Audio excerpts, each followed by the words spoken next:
mu nsinkano ebadde Kachiri mu town nga yeetabiddwa mmeeya w'ekibuga ky'e Kachiri Muhammad Kiseka bantu balamu town clerk Stephen Mwasanje n'abakozi ku town council eno abatuuze babuulidde RDC ng'enguudo mu town council eno bwe zitakolebwako ate ng'omusolo baguwa. Bano balonkobi n'abasawo mu ddwaliro lya gavumenti ababajjako ensimbi okubajjanjaba. Nali siriiwo mukyala wange n'aluma olubuto ekiro ng'agenda kuzaala n'agenda kudwaliro awo bamulemera paka nga nkomyewo n'ensasula emitwalo 6. Eddagala lye babawa ku gavumenti baliteekawa. Pharmacies ze batulagirira mu eddagala bazitegeera batya nti pharmacy ezo ze zirimu eddagala lwaki balituwandiikira? Pharmacy ziba zaabwe ekyo sikirumamu. Nze simanyi oba eddwaliro ly'e Kachiri baalizimbira Makulet ekyo sikimanyi.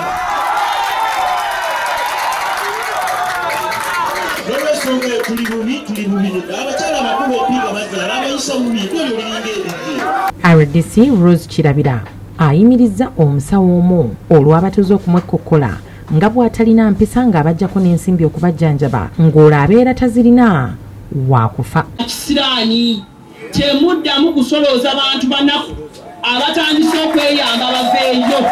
Mu ngeri emu poliisi y'e Kasengejja mu Wakiso ekutte omusajja abadde akipula sitampu y'ekyalo n'atandika okufeera abantu bagule ettaka nga yeefuula ssentebe w'ekyalo ekyo. Olubadde okumukwata poliisi n'eyita ssentebe w'ekyalo Christopher Musisi wamu n'abantu baakulembera nabo okukakasa nti Richard Kigongo w'emyaka 39 y'akipula sitampu yaabwe.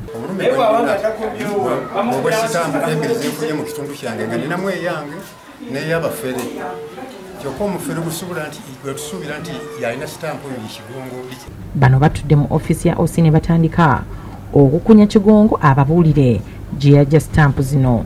Nanjirina abulete abulete ngambe nti sifunalibwa musango ogwo nti bwe yandaba nenzijja nenkubako bepapa nenzijja ku ndala nenkubako bepapa. James Lule amyuka ssentebe atabukidde Kigongo ng'ayagala babuulire abantu bazaafera.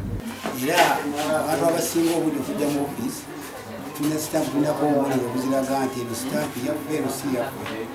Bajeyo sitampu ze bakozesa ku kyalo nga yanjawulo n'eya Kigongo zazze akozesa mu kufera abantu era ab'akakiiko ne bamulumiriza nga bwe yabba empapula z'ekyalo. Ssentebe asinzidde wano n'alabula abantu naddala abagula ettaka okwegendereza omusajja ono. Abatuuze begendereze omwami yayitibwa Kigongo okujja nti abakolera endagaano era tebamweyambisiza ddala. Kizawire ne William Motyaba be bakusakidde eggulire lino Crab Kid TV.